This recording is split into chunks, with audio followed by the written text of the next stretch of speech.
Good morning, hello everyone, welcome to my vlog. Mga ka-SK, dito po tayo sa Joyet's Farm. Magandang araw po sa inyong lahat. Ito, at pinaparotor natin yung ating farm dahil mataas na yung damo. Sobrang basa pa yung lupa. Talagang sa huling-huling pinitak na to nagpuputik, ayaw malis yung tubig. So yeah, pinarotor na natin para maka-condition na yung lupa at makapagtanim na tayo ng kahit anong gulay. Ayan po, nirorotor na nga. Mabuti available yung rotor. So ayan po, samahan nyo kami at tingnan natin ang ganap ngayon dito sa Joyet's Farm. Ayan po ang ginagawa natin ngayon para ayos at luminis na naman itong ating farm. Samahan nyo kami mga ka-SK, pati na po yung ating livestock kailangan ma-update na natin at o kahit pa sulyap man lang kasi sobrang busy, daming trabaho. Yeah, inaayos natin yung mga kulungan ng livestock dahil masyadong marami, magulo. Kaya para makaiwas tayo sa tingin niya, putik na putik yung basang-basa. Yeah. Mga ka-SK, samahan niyo po kami hanggang sa huli po ng video. Panoorin niyo para ganda. Update po doon sa yung mga kulungan. Pagdidikitin natin yung bubong para makapaglagay tayo ng kulungan sa ilalim. Doon natin lalagay yung bingala para just in case merong mga predator na pumasok, bahala na yung bingala doon. Mag-iingay siya o tutukain niya o kaya kasi parang suspect namin kaya namatay yung isang kambing, parang natuka ng ahas. So ayan, kaya lalabas natin yung bingala, tatabi natin doon at malinis po ang paggagawa natin. At tingnan natin, abangan nyo po yan at ito at tapusin lang muna natin itong pag-rotor ng ka-SK. Ayan napakaingay.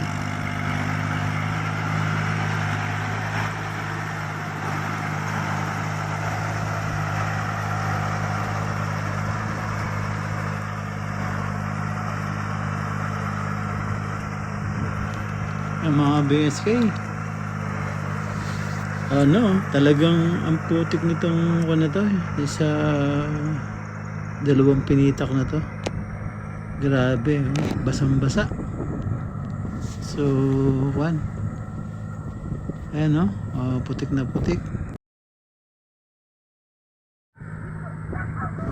Ayan mga ka-SK,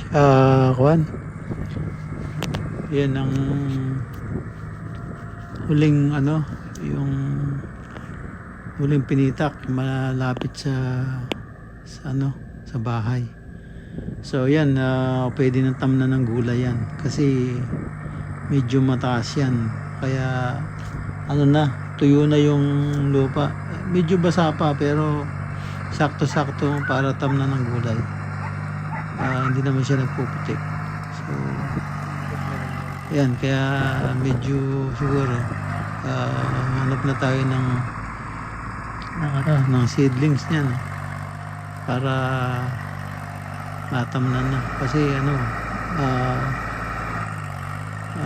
siya tamang-tama yung basa niya, hindi siya nagpuputik, so pwede na siyang tamnan. Ayan, maganda siya. Nakikita niyo, ganda yung yung pagka dry niya. Masa pa silang konti pero hindi nagpuputik. So ayan, pwede nang tamnan ng gulay. So kaya yan, kailangan nating mag-ready, maghanap na. Makakondisyon niya, mga 1 week lang yan, ganyan. Pababalsa natin yan. Pababalsa natin para medyo mabawasan yung damo, no? At pumatag ng pagka-rotor, mapatag ng konti. Ayan. Siguro bukas pwede na natin pabalsa yan para makuha yung mga damo. Ayan mga ka-BSK, hintayin natin, malapit na matapos yan. At ayan, konti na lang, oh. So, maganda yung yung lupa niya. Sakto-sakto lang yung basa. So, kailangan nating makapaghanap na ng seedlings.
Ayan mga ka-SK, konti na lang, tapos na. Ayan, maganda yung pagkabasa niya, hindi siya nagpuputik. So ayos yan. At kailangan natin ipabalsa na lang, tapos yun, i-condition na sa para matamnan ng gulay. 1,000 years later. 1,000 years later. Ayan mga ka-SK, tapos na yung pag-rotor. Kaya ito, binabanatan na ni Gerald yung yung pagkabit ng yero para mapagduktong yung dalawang kulungan, yung yero mapag-abot para wala nang tubig na tutulo dun sa gitna. At malagyan na natin ng kulungan nung doon natin kukulong yung bingala. Ayan po yung mga kambing natin, yung mga natira. Wala na, minalas. Nangamatay yung yung mga baby. At saka yung dalawang matanda. Yung isa namatay sa panganak, yung isa naman na parang natuklaw ng ahas. So yan, kaya tayo nagpapalinis ngayon para walang kalat, hindi mabahayan ng ahas. Yan, at yan, andyan yung mga natin, pabo, manok. Yan, nakikita nyo. Si Gerald naman nandun sa taas, inaayos yung bubong para makagawa tayo ng kulungan pa ng bingala sa gitna. Kaya nilalagyan ng bubong para hindi mabasa huwag umulan. Ayan mga ka-SK, at yun, medyo nahihirapan si Gerald kasi may dyan, minute na yan, minute. So ang gagawin niyan, sabi ko baklasin yung para maipit yung yero. So ayan, yan ang gagawin niya ngayon. Isasapi niya yung yero para walang tulo yung ulan, hindi mababasa yung ating mga bingala. Yan. So yung yero ng kulungan ng kambing saka yung yero yung bubong ng kulungan ng kambing at bubong nitong kulungan ng manok. Pinalagyan na natin ng yero, pinag-abot natin para diretso ng yero at yung pinaka in between nila, ayun, doon tayo maglalagay ng kulungan ng bingala para yan. So malinis, at kung meron man maligaw na ahas, yung bingala bahala na siya doon. Kayang-kaya nilang patayin yung ahas kasi napakatalim ng mga tuka ng bingala. So kahit na yung daga, ahas, takot dyan. Pag tumili na yan, umaalis na yung mga ahas at umaalis na rin yung kung meron man daga. So yan, kaya din natin lalagay yung bingala, parang pinakagwardya na rin natin sa kulungan ng kambing. So yan mga ka-SK, abangan nyo yan at i-upload natin yan, yung paggawa ng kulungan ng bingala. Gawang kawayan pero malinis ang ating gagawin para hindi bahayan ng ahas. So yan, at ngayon nagpabili na rin ako ng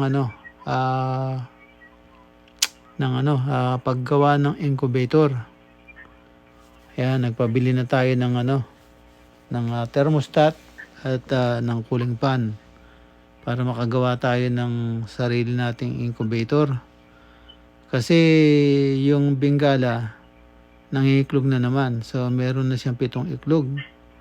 Hindi ko alam kung aabot pa yon, hindi masisira para natin na ma-fertile yung mapapisa yung kanilang iklog. Ayan, abangan nyo yan mga ka-SK. So ayan, at samahan nyo kami at paggawa nitong bubong at yung pagtabi ng mga kambing, no? Samahan nyo kami hanggang matapos at may natira pa tayong kambing kahit paano, yung mga BSK. Ayan po. Yan mga ka-BSK, yung mga kambing medyo nakapagtaka, masigla naman yan yung mga yan. At yun nga, yung isa kinaumagahan namatay.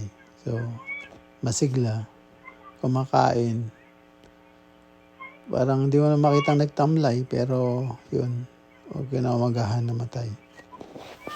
So yan, yung asawa ni Gerald, yung isang hatak-hatak niya, ipapasok na yata sa loob. At parang naglalandi na rin yata yun. At parang ayaw niyang lumayo doon sa ating toro. Kaya inahatak siya, ayaw niya lumakad. So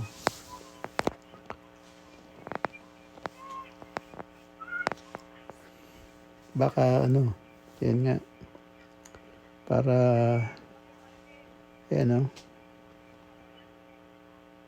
ewan ko, balik-balik silang dalawa. Ayun yung toro, pinupuntahan siya. Baka talagang gustong magpa-hit para nun. Sana makita ni Gerald, baka lumipas yung landi niyan, wala na. So ayan, no? Kahit pa paano, meron pang natira. So ayan, no? Ayun. Ayaw lumakad nung hinihintay niya yung anak niya. So ayun. Ayun, kasunod niya na yung anak niya, kaya yan, dumiretso na sa kulungan. Taas na yan si Gerald, nasa taas pa rin. At para mailagay yung yero nga. Yun. Para yung bengkala, pag nagawa yung kulungan nila doon, yun, para hindi sila mabasa. Kaya yan si Gerald, pinag-aaralan niya. Kasi mataas yung isang yero eh. Itong sa kulangan ng manok,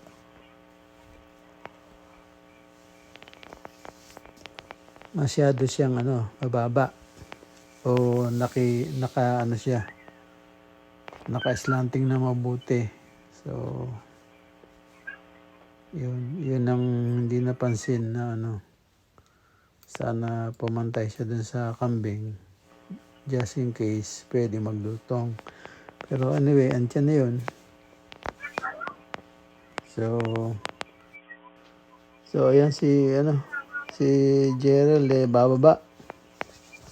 Bababa na siya dun sa bubong. At yun. Ako kunin niya yata yung potro. Yung toro. Yung malaki. Yun. Pinasok niya na sa loob. Kasi delikado yun eh. Yung bata lumalapit pa naman. Mahilig yun, manuwag. Yung kulungan niya, lagi niya sinusuwag kaya natanggal na yung mga welding. Yan mga ka-SK. Yung ibang kambing natin, yung pinasok na ni Gerald. Yung isang yung puti. Lalaki yun. May sungay. So yun, medyo lumalaki. Kumukulit na rin yan. So, yan meron kasi sungay. So ayan,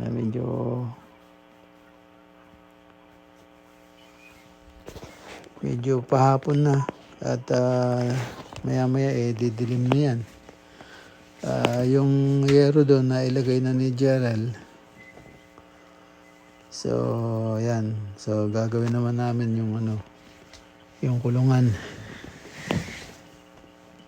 Ayan. Yung isang kambing nasa labas pa. Yun. Pinapasok ni yung asawa ni Gerald. Yan. Yung rin yata yun yung lalaki rin yun. Yung lalaki rin yun, potro. Yun. Ayan, pinasok niya sa loob. Kasi mukhang tawag dito, medyo maulap na naman. Mukhang uulan na naman. Halos tuwing hapon umuulan doon eh. Kaya sa Sambales. So, yun, nasa loob na lahat ng kambing. Siguro, yan. Kaya tumigil si Gerald. Bumaba para maipasok yung iba.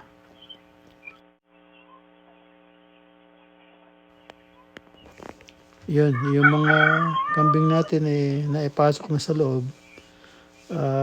Pinasok na ni Gerald para ma-continue na yung ginagawa niya. So, kaya yun, si Gerald nakapanik na naman doon sa bubong para maayos niya yung yero para magkaroon ng bubong yung pagitan ng bubong ng bahay ng kambing at bubong sa mga manok natin. So yan, ginagawa ni Gerald. At pagkatapos niyan yun, sa baba naman. Yeah.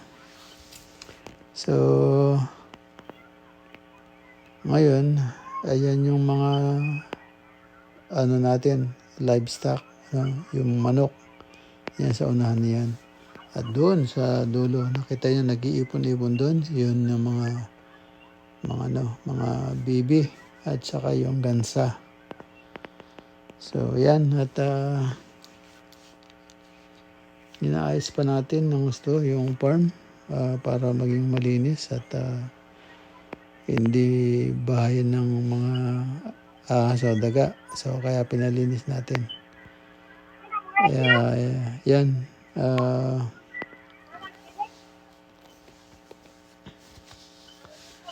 Yung ano, yung bubong, andun pa rin si Gerald. Medyo padilim na rin. Hapon na. So, yan. Nahihirapan siya kasi siya lang mag-isa. So, tinatanggal niya yung tech screw nung yero ng kambing para maisapi niya yung ika nga yung yero na yon, yung yerong puti, walang kulay. Yan, nilalagay niya sa in-between.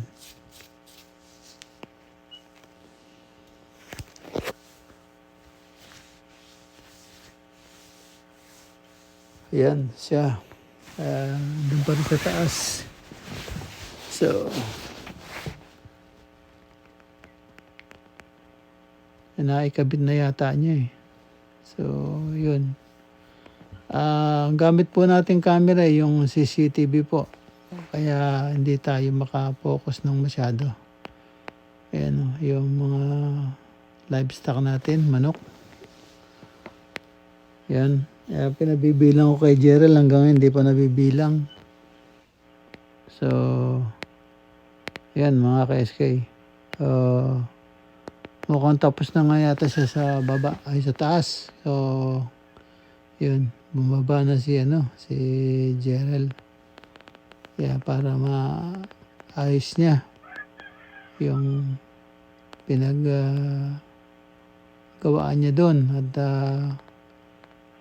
siguro bukas, pag walang gagawin, kasi naghahanap kami ng seedlings ba, saka mga buto na itatanim, buto ng sitaw at okra. Walang mabili rito sa Castilleos. So,